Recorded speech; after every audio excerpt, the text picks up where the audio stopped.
Now, estimates vary on how many individuals and families in Calgary require access to affordable housing, but we do know housing costs have increased at a pace unmatched by salaries, especially at the lower end of the wage range.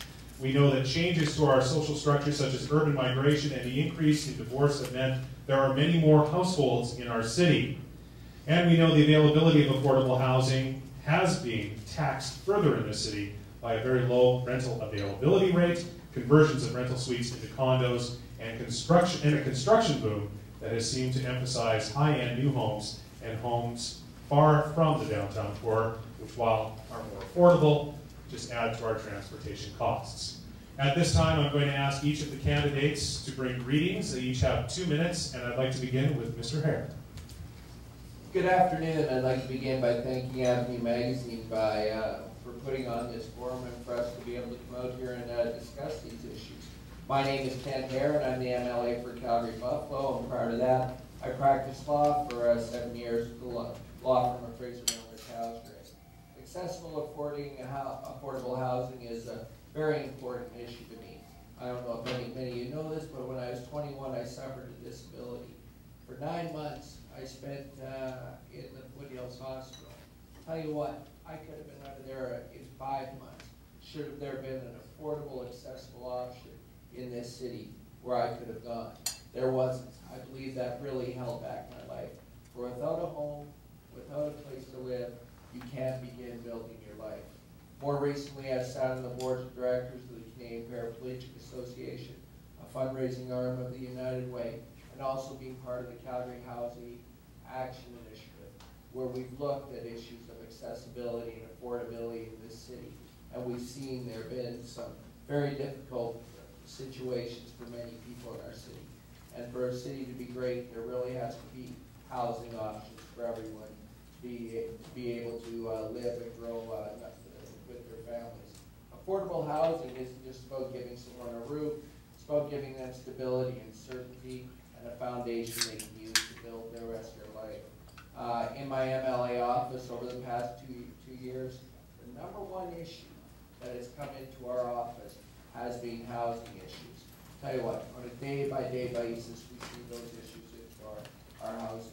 As the next mayor, we have to know that we have to build a city that has housing for both social and economic, environmentally sustainable going forward, not only for now, but 40 years from now. 2 things that I believe we'll work on right away. Thank you, Mr. Hare. I will give you the opportunity to discuss those 2 things. Mr. Conley.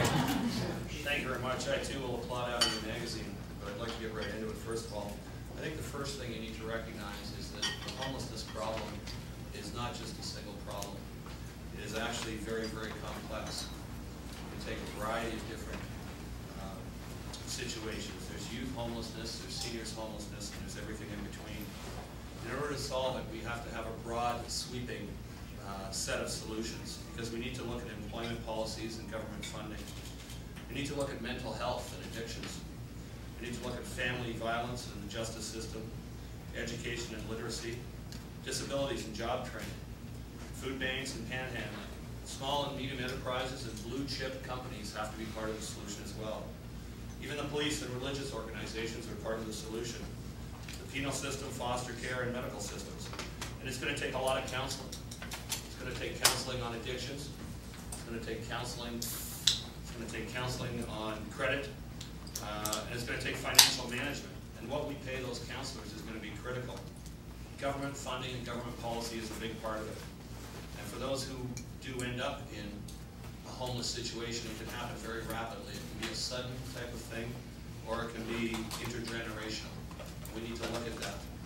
Later on, I'll tell you my 4-point strategy on how we're going to attack this. But it's not simple. It's very complex, and that's the first thing you need to recognize. Thank you. Thank you, Mr. Thank you, Mr. Conley. Mr. Hawksworth. Thank you very much, and welcome everyone. Thank you to Avenue Magazine for its concern about the welfare of our city by sponsoring this forum. What's the big idea? I like that theme.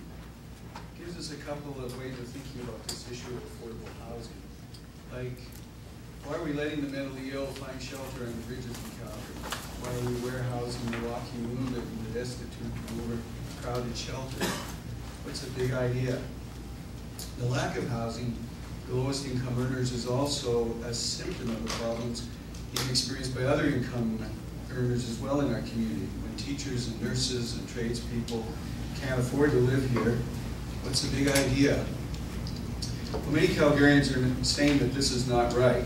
This is not the kind of community we live in. Their big idea is that we can do better than this. And I couldn't agree more. The idea that people without shelter offends our deeply held belief that community is a place where everyone can have their basic needs met, where they can belong, where they can contribute, where they can participate. If a mentally ill person lives under a bridge in Calgary, it may tell us something about that person, but much more importantly, it tells us something about ourselves. Housing is a proxy for how well or not well we're doing in our city and our community on many fronts. Our big idea should be to make all these systems work better for people. I think it would be a big idea that many people would embrace. In fact, it's been far from that. In 1998, Bonnie Lang, MLA for Calgary Bow, and I tabled the first community action plan to reduce homelessness in Calgary. But it took nearly another decade of work before we reached the tipping point of public concern and political will. It was when Premier Ed Stelmach made a commitment to affordable housing that significant resources got freed up to make solutions happen, and the 10-year plan to end homelessness was adopted for Calgary and then for Alberta. Thank you, Mr. Hawksworth. And I just want to remind all the candidates that when they are speaking, you need to get about 6 inches from the microphones in front of you. That's the field that they work under. Mr. Hughes. Thank you. Can you hear me? That's great. I've had a bit of experience, personal experience with homelessness and affordable housing myself. I remember with my son, when we first came back to Calgary, trying to find housing, and the boom was on, and oil was peaking out at 150 a barrel. And we had to, in the course of a day, a number of days, run around to a number of different shops in the city, provincial, federal, and municipal. And one of the things I think that where we can help is a one-stop concept where people that are involved or are affected by certain degrees of poverty, because this is a poverty issue, that there is a one-stop for them. They're not spending 6 hours on the day on transit with their 2 children running around trying to find a place to live so that they can be stable. And I think that if we're going to make the change stronger, then it's a good idea to increase the strength of each of those links. And if we're looking at homeless and affordable housing recipients and people in poverty as being the weak link, then we're going to have to make them stronger to have a stronger change. Because regardless of whether we want to pack them up and ship everybody out of town, then that's not happening. They're part of our society, they're part of our community, and they're part of the chain that we all work with every day. So if we can put more emphasis on making those links stronger. Culturally, I think it's similar to transit. You talk to people at transit, and they think they're moving buses around. They're moving people around. Dealing with affordable housing is about building families and building community and building lives. It's not about building houses. If you think it's about building houses, then I think you're in the wrong profession. So one of the things that we could focus in on is how we're going to help build lives in a team-based effort. So if we approach it like we do the command center, Mr. Hansen comes in and he asks for a command center and he gets the consolidation of 13 different organizations under one roof. Should we not do the same thing for affordable housing and poverty? Thank you, Mr. Hughes.